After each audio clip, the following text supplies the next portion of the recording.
Yes, my dear children, today we discuss exercise 4.2 and question number 4, 5 and 6. As you know that question number 1, 2 and 3 we already discussed. Question number 4 is find two consecutive integers. So let the two consecutive integers be x and x plus y. But it is given that sum of whose squares, उन दोनों consecutive numbers के squares का sum. Then according to question square of first number plus square of second number का plus sum वो equal to है किसके 360. When we solve it becomes x square. It is in the form of a plus b square. तो it is open by x square plus 2x plus 1 equal to 365. When we solve it तो x square plus s square becomes 2x square plus 2x plus 1. When it becomes left side, so it becomes minus 365 equal to 0. 2x square 2x minus 365 equal to 0. When we lower it, because 2 is common, so it becomes x square plus x minus 182. Now we solve it by using factorization method. So it x square plus 14x minus 13x minus 182. X is common in this, so it becomes x plus 14. In this minus 13 is common, so it becomes x plus 14 equal to 0. Now two factors are x plus 14 and x minus 13. When we got the value of x, तो x is equal to minus 14 और x is equal to 13. क्योंकि आपको पता है कि दो integers थे consecutive, तो नेगेटिव वैल्यू जो है वो हो गई कैंसिल आउट. तो पॉजिटिव वैल्यू है 13. तो हमारा फर्स्ट इंटीजर हो गया x जो कितना हो गया 13 और सेकंड इंटीजर था x प्लस 1 मतलब 13 प्लस 1 तो हो गया 14. तो हमें दो इंटीजर जिनका स्क्वायर का सम 365 है वो है 13 and 14. Now we come to the question number 5. The altitude of a right triangle. Altitude मतलब हाइट या फिर परपेंडिकुलर. मैंने डायग्राम बनाया है, ये एल्टीट्यूड है. 7 centimetre less than it's base.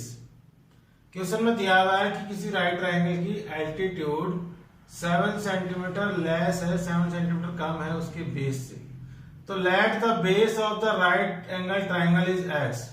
Suppose करो ये बेस जो है वो हमने अज्यूम कर लिया x. तो ये जो एल्टीट्यूड या हाइट है वो उससे कितनी कम है 7 सेंटीमीटर. तो ये हो गई हमारी x minus 7. If the hypotenuse is 13 centimetre, hypotenuse already दी हुई है वो कितनी है 13 सेंटीमीटर. क्योंकि क्वेश्चन जो है वो राइट ट्राइंगल का है और हमें तीनों चीज हमने अज्यूम कर x बेस को अज्यूम करके एल्टीट्यूड हमने पता कर लिया है और हाइपोटेनस पहले से दी हुई है. तो according to the Pythagoras theorem we know that base square plus perpendicular square equal to होता है hypotenuse square. Now base is x, तो x square, perpendicular is x minus 7 square and equal to hypotenuse is 13 square. When we solve it, so x square becomes x square. Now it is x minus 7 square is in the form of a minus b square. So it is opened by using a minus b square identity. X square is x square. When it open it, so it is x square minus 14x plus 49. 13 square 13 का square is equal to होता है 169. When we transport the values, तो it becomes 2x square, x square plus x square 2x square minus 14x plus 49 and 169 come to the left side, it becomes minus 169. Now again when we solve, it is 2x square minus 14x plus 49 and 169 becomes minus 120. Now again 2 is common in this, so it becomes x square minus 7x minus 60. When we factorize it by the factorization, so it becomes x square minus 12x plus 5x minus 60. Now when we solve it, so the two factors are x plus 5 and x minus 12. When we get the value of x, so x is value minus 5 and x is equal to 12. आपको पता है minus 5 is not possible because no length of right triangle is in negative. So we take the value of x is equal to 12. So what is x? X is base. So length of the base is 12 centimeter and length of the height is what? Height x minus 7. मतलब 12 minus 7 equal to 5 centimeter. Now we come to the question number 6. ये question number 6 उसी तरह का है जैसा हमने एक example solve किया था. In cottage industry the number of certain जो प्रोडक्ट थे उसी तरह से यहाँ पे है. A cottage industry produce a certain number of pottery articles in a day. तो सपोज करो let the number of article produce in a day is equal to x.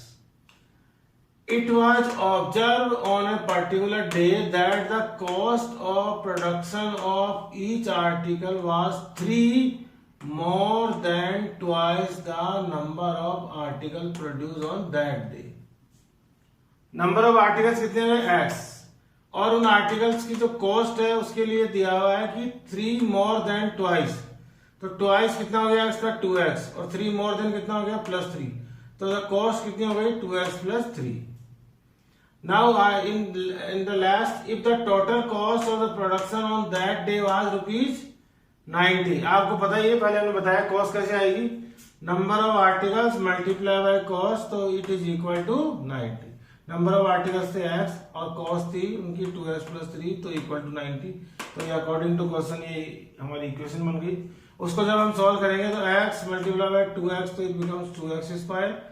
x multiply by 3 तो it becomes 3x equal to 90. 2x² plus 3x, 90 come to the left side, so minus 90 equal to 0. When we solve it by factorization, it becomes 2x² minus 12x plus 15x minus 90 equal to 0.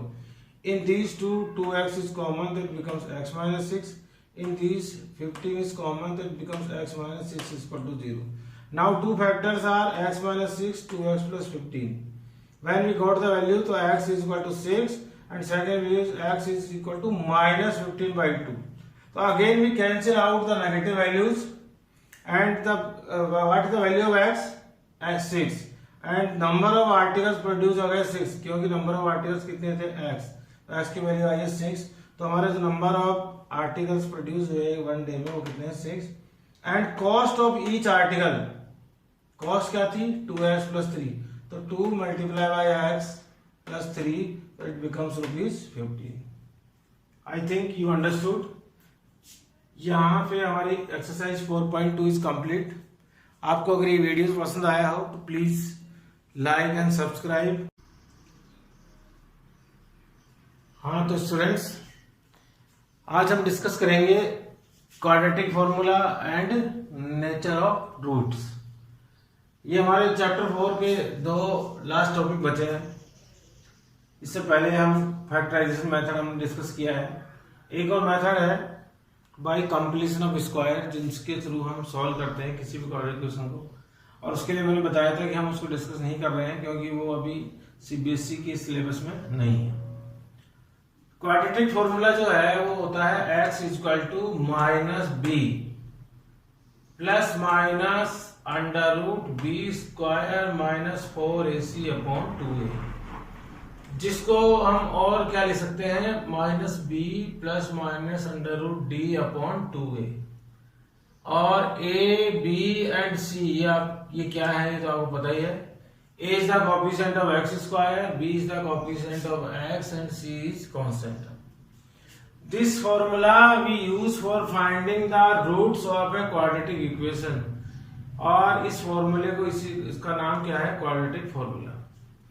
यहाँ पे देखिए plus minus, इसका मतलब है x.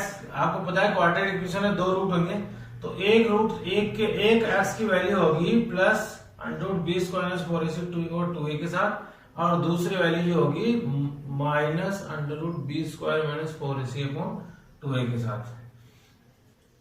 इसको मैं example लेके इस मेथड इस फॉर्मूले से एक इक्वेशन में सॉल्व करूंगा, तो आपको समझ आएगी कैसे हम इस क्वाड्रेटिक फॉर्मूले का यूज करके किसी भी क्वाड्रेटिक इक्वेशन को सॉल्व कर सकते हैं. बहुत ही इजी मेथड है जिसके थ्रू हम बड़े आराम से, बस हमें a, b और c की वैल्यूज इसमें पुट करनी है और आप देखेंगे कि हमें 2 रूट्स इसके फाइंड आउट हो जाएंगे. लेकिन इससे पहले हम बात करते हैं नेचर ऑफ रूट्स की. आप देखिए यहाँ पे मैंने लिखा हुआ √d. इसका मतलब है कि बी स्क्वायर माइनस 4ac के प्लेस पे मैंने लिखा हुआ है डी। ये जो डी है ये बहुत ही इंपॉर्टेंट है, क्योंकि बी स्क्वायर माइनस 4ac है वो डिटरमाइन करता है whether the quadratic equation has real root or not. That's why b square minus 4ac is called discriminant of the quadratic equation, जिसको हम डिनोट करते हैं कैपिटल डी से। डी इट मीन्स डी की वैल्यू क्या हो गई, बी स्क्वायर माइनस 4ac। यहां पे हम बी स्क्वायर माइनस 4ac की वैल्यू को सॉल्व करेंगे और देखेंगे कि if B square minus 4ac जो कि डी है, इफ ग्रेटर देन 0 हो तो जो भी इक्वेशन होगी उसके 2 डिस्टिंक्ट रूट्स होंगे। अगर डी जो है वो इक्वल टू हो 0, मतलब अगर ये ग्रेटर देन हो 0 तो अलग होगा। If B square minus 4ac अगर इक्वल टू हो 0 then 2 equal and real roots होंगे उस इक्वेशन के। If B square minus 4ac is less than 0 then no real root. तो ऐसी क्वाड्रेटिक इक्वेशन के कोई भी रूट नहीं होंगे। तो इन दोनों कंडीशंस में तो हम किसी भी क्वाड्रेटिक इक्वेशन को सॉल्व करते हैं, और इस कंडीशन में केवल हम ये लिख के छोड़ देते हैं कि जो इक्वेशंस है उसके नियर कोई भी रियल रूट्स नहीं है। अब क्वेश्चन ये आता है कि अगर उसके रियल रूट नहीं है तो कौन से होंगे। ऐसी क्वाड्रेटिक इक्वेशन के इमेजिनरी रूट्स होते हैं जो हमारे सिलेबस में नहीं है, हम उसको क्लास 11 में डिस्कस करेंगे। दूसरा बेनिफिट क्या है नेचर ऑफ रूट पता करने का। जब भी आपको कोई इक्वेशन हो, अगर आप इसका ये B square minus 4ac check कर लें तो आपको पहले से एक और चीज पता लग जाएगी कि जो इक्वेशंस हैं उसके 2 डिस्टिंक्ट रूट होंगे या फिर इक्वल रूट्स होंगे। डिस्टिंक्ट रूट होंगे मतलब x की वैल्यू जो है जो अलग अलग आएगी, या फिर इक्वल रूट होंगे तो x की वैल्यू सेम आएगी। आपने देखा होगा इससे पहले में देखा कि x की वैल्यू अगर 1/4 आ रही तो दोनों ही रूट जो है ना 1/4 ही आ रहे हैं। तो ये इसलिए भी इंपॉर्टेंट है। ये सब उसी तरह से है जैसे हमने चैप्टर 3 में पढ़ा था प्रॉपर्टीज ऑफ कोएफिशिएंट। यहाँ पे भी ये कोएफिशिएंट्स की प्रॉपर्टीज है। जैसे चैप्टर 3 में फॉर एग्जांपल आप समझे हमने पढ़ा था कि a1/a2 is not equal to हो अगर b1/b2, तो ऐसी लीनियर इक्वेशन ऑफ 2 वेरिएबल के कौन से सॉल्यूशन होते थे, यूनिक सॉल्यूशन। या फिर ग्राफिकल मेथड से बात करें तो ऐसे इक्वेशंस का ग्राफ जो है वो एक दूसरे को क्या करता था, इंटरसेक्ट। मतलब इनको चेक करने पर हमें पता लग जाता था कि ये इक्वेशन जो है यूनिक सॉल्यूशन वाली है, मतलब पक्का इसका x और y का आंसर जो है आएगा। तो ऐसे ही जब हम यहाँ B square minus 4ac check कर लेंगे तो हमें पहले से पता लग जाएगा कि 2 डिस्टिंक्ट रूट होंगे या अलग अलग रूट होंगे। अब सबसे पहले मैं इस एग्जांपल को सोल्व करता हूँ जिसके थ्रू आपको पता लग जाएगा कि कैसे हम नेचर ऑफ रूट पता करते हैं। क्वेश्चन है find the discriminant of the quadratic equation 2x square minus 4x plus 3 equal to 0 and hence find the nature of the root. आपको पता है डिस्क्रिमिनेंट पता करना है तो डिस्क्रिमिनेंट डी होता है B square minus 4ac, and from the equation we know that a what is the value of a 2, what is the value of b minus 4, and what is the value of c 3. When we put these values in b square minus 4ac so it becomes minus 4 square because b is minus 4, minus 4ac, minus 4 square is 16 and 4 2 is 8 and 8 3 is 24 minus 24. So what 16 minus 24 is minus 8. जब हमने इसका B square minus 4ac solve किया इस equation का तो आया -8, और आपको पता है it is clear that -8 is less than 0। अभी हमने पढ़ा था कि d अगर लेस देन हो 0, और आपको पता है ये भी मैंने बताया वो किस केस में होगा, d लेस देन 0 जब d की वैल्यू क्या हो, नेगेटिव। इसका मतलब है कि the given equation has no real roots.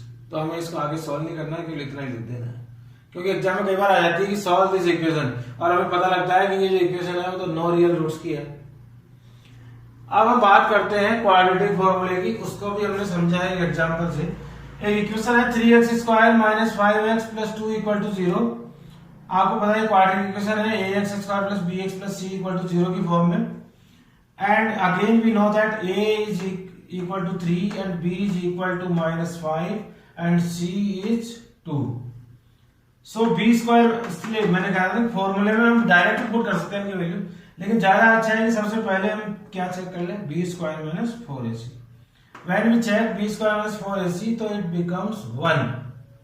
तो हमें पता लग गया कि जो 1 है वो b स्क्वायर माइनस 4ac वो ग्रेटर देन है किसके, 0 के, बिकॉज 1 इज ग्रेटर देन 0। तो then the equation has two distinct root. अब हम जब भी वैल्यू जब भी हम देखेंगे तो ये हमें पहले से पता लग चुका है कि जब भी इस इक्वेशन के दो रूट्स आएंगे तो वो टू डिस्टिंक्ट रूट होंगे। Now put the values, therefore x is equal to by the quadratic formula minus b। यहाँ पे ध्यान रखना है b से पहले माइनस का साइन पहले से है, b से पहले माइनस का साइन, माइनस अब b is already -5 plus minus under root 1। हम b स्क्वायर माइनस 4ac वाली पहले से पता कर चुके हैं जो कि 1 थी, तो यहाँ हम directly b square minus 4ac की जगह d की वैल्यू पुट कर सकते हैं और d की वैल्यू हो गई 1 upon 2a, a is 3। When we solve it, so it becomes x is equal to 5 plus minus 1 upon 6, minus and minus 5 becomes plus 5 and plus minus 1 upon 6.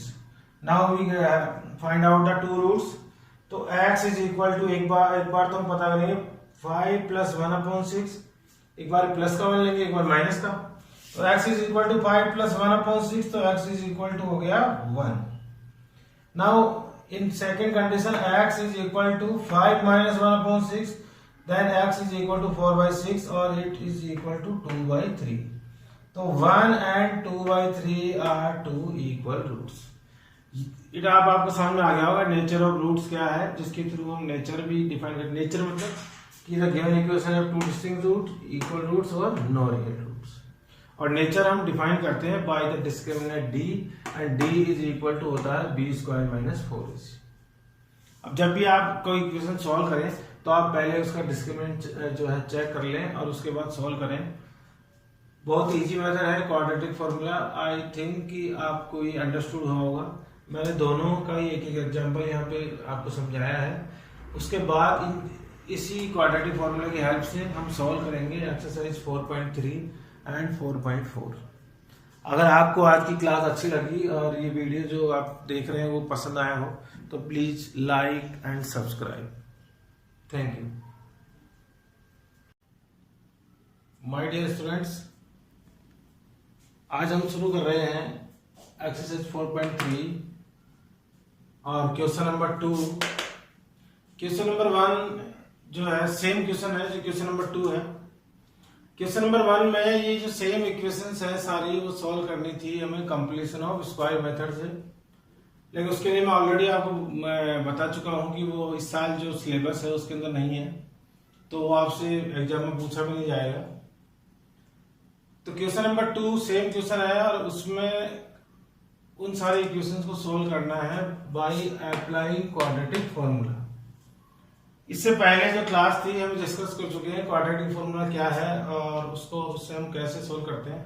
वहां पर मैंने एक एग्जांपल भी सोल्व किया था, लेकिन यहाँ पे मैं आपको क्वेश्चन इसका फर्स्ट और फोर्थ सोल्व करूंगा और वो दोनों क्यों सोल्व कर रहा हूँ आपको भी ये भी पता लग जाएगा। क्वेश्चन नंबर 1 है 2x square minus 7x plus 3 equal to 0। जैसा कि आपको पता है यहाँ पे हम पता करेंगे a जो है a की वैल्यू है 2, b की वैल्यू है -7 और c की वैल्यू है 3। सबसे पहले जब मैंने आपको पहले समझाया था नेचर ऑफ रूट के टाइम भी कि सबसे पहले आप पता कर लेंगे d डिस्क्रिमिनेंट जो पता करा जाता है b स्क्वायर माइनस 4ac से। तो आप देखेंगे कि जो b स्क्वायर माइनस 4ac है उसको सॉल्व करेंगे। b की वैल्यू है -7 तो -7 स्क्वायर माइनस 4ac, तो d becomes 49 minus 24, so it equal to 25. Now it is clear that 25 is greater than 0. So the given equations has two real roots. इसका benefit ये है d पता करने से हमें पता लग जाता है कि टू डिस्टिंक्ट रूट होंगे या इक्वल रूट होंगे या फिर नो रियल रूट होंगे। When we find out this, तो now the formula for quadratic equation x is equal to होता है minus b plus minus under root d upon 2a। Minus b is already -7 plus minus root 25 because d is b square minus 4ac, तो उसकी value हमने रखनी है 25। 2a की value है 2। When we solve it, तो it becomes 7 root 25 is 5 upon 4। One time it take as a positive or second time it take as a negative. So it becomes 7 plus 5 upon 4 is equal to 12 upon 4 equal to 3. Now 7 minus 5 upon 4 becomes 2 upon 4. When in lowest form तो it becomes 1 upon 2. तो 3 और 1 upon 2 ये जो quadratic equation थी हमारी उसके दो roots हो गए। ये जो हमने सोल्व किया है वो कौन से मेथड से सोल्व किया है? क्वाड्रेटिक फॉर्मूला से। इसी का फर्स्ट पार्ट हमने सोल्व कर दिया, सेकंड और थर्ड आप सोल्व करेंगे तो सेम मेथड से सोल्व हो जाएंगे। अब मैंने सोल्व किया है डायरेक्टली फोर्थ क्वेश्चन, वो किया है 2x square plus X plus 4 equal to 0। यहाँ पे भी हम देखेंगे तो a इक्वल टू 2 है, b इक्वल टू 1 है और c equal to 4। Now from b square minus 4ac when we find out तो it comes minus 31। Now it is clear that minus 31 is less than 0। और हमने बताया था कि जब d less than 0 हो तो given equation has no real roots। तो ये अकेला क्वेश्चन था फर्स्ट सेकंड पार्ट में या फर्स्ट क्वेश्चन में जिसका नो रियल रूट है। तो ऐसा कोई सा भी क्वेश्चन हो तो उसको सॉल्व नहीं करना है, उसको यहीं तक सॉल्व करना है और लिख देना कि ये जो गिवन इक्वेशन है उसके रियल रूट्स नहीं होंगे। हम जब भी सॉल्व करेंगे तो दो ही केस में सॉल्व करेंगे, जब d या तो ग्रेटर देन हो 0 या फिर d जो है वो इक्वल टू हो 0, क्योंकि इन्हीं दोनों केस में रियल रूट्स हमें पता होते हैं। इस केस में 2 रियल रूट होंगे लेकिन डिस्टिंक्ट होंगे, इस केस में 2 रियल रूट होंगे लेकिन इक्वल होंगे। जब d लेस देन हो 0, और ये लेस देन 0 कब होता है आपको पता लग गया होगा जब d की वैल्यू क्या है नेगेटिव, जैसे कि यहाँ पे आई है माइनस 31। तो उस केस में हमें उस इक्वेशन को सॉल्व नहीं करनी है। First second third question solve हो जाएगा, फोर्थ क्वेश्चन ये इसी तरह का था इसलिए मैंने इसको सॉल्व किया है। तो आपको यहीं तक सॉल्व करना है और लिख देना है कि इसके रियल रूट्स नहीं होंगे। इसके बाद हम बात करते हैं क्वेश्चन नंबर 3 का फर्स्ट पार्ट जो कि फ्रैक्शन में है। क्वेश्चन है x minus 1 upon X equal to 3। जब भी फ्रैक्शन का क्वेश्चन हो तो पहले एलसीएम लेके उसको उसकी करेक्ट फॉर्म में चेंज कर ले। करेक्ट फॉर्म क्या है? ax square plus bx plus c equal to 0। ये किसी भी क्वाड्रेटिक इक्वेशन की जनरल और स्टैंडर्ड फॉर्म है, उसमें हम कन्वर्ट कर लेंगे। तो यहाँ पे x माइनस 1 अपॉन एक्स का एलसीएम आया x।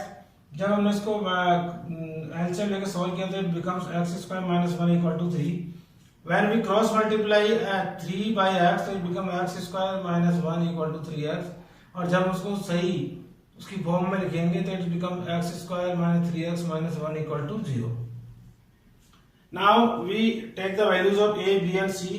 Value of a is 1, b is minus 3 and c is minus 1। a की वैल्यू 1 है, इसका कोई कोएफिशिएंट नहीं है तो वैल्यू 1 होगी। b की वैल्यू हो गई माइनस 3 और c की वैल्यू हो गई है माइनस 1। अगेन जब हम डिस्क्रिमिनेंट d चेक करेंगे b स्क्वायर माइनस 4ac थे और तो आएगा ये 13। नाउ और 13 जो आपको पता है ग्रेटर देन 0 है तो पक्का इसके दो डिस्टिंक्ट रूट होंगे।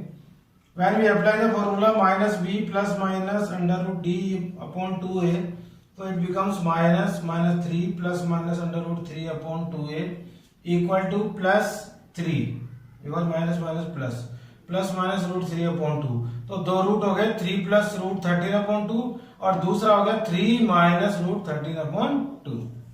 यहाँ पे root 13 रहेगा क्योंकि root 13 की कोई एग्जैक्ट वैल्यू नहीं होती है। यहाँ पे हम सॉल्व कर सकते हैं रूट 25 इक्वल टू क्या होता है 5, इसलिए हमने दोनों जगह 5 रखा है। इसी क्वेश्चन 3 का सेकंड पार्ट है वो भी फ्रैक्शन में है। सेकंड पार्ट है 1 upon X minus 1 upon X minus 7 equal to 11 by 30। Now we take the LCM, तो एलसीएम इज x प्लस 4 और x माइनस 7। तो ये 1 जो है वो मल्टीप्लाई होगा x माइनस 7 से और ये वाला 1 जो मल्टीप्लाई होगा x प्लस 4 से, और उन दोनों के बीच में किसका साइन है? माइनस का। इक्वल टू में है 11 by 30। When we solve it तो it becomes x minus 7 minus x minus 4। ये दोनों नंबर माइनस के हो जाएंगे क्योंकि ब्रैकेट से पहले किसका साइन है? माइनस का।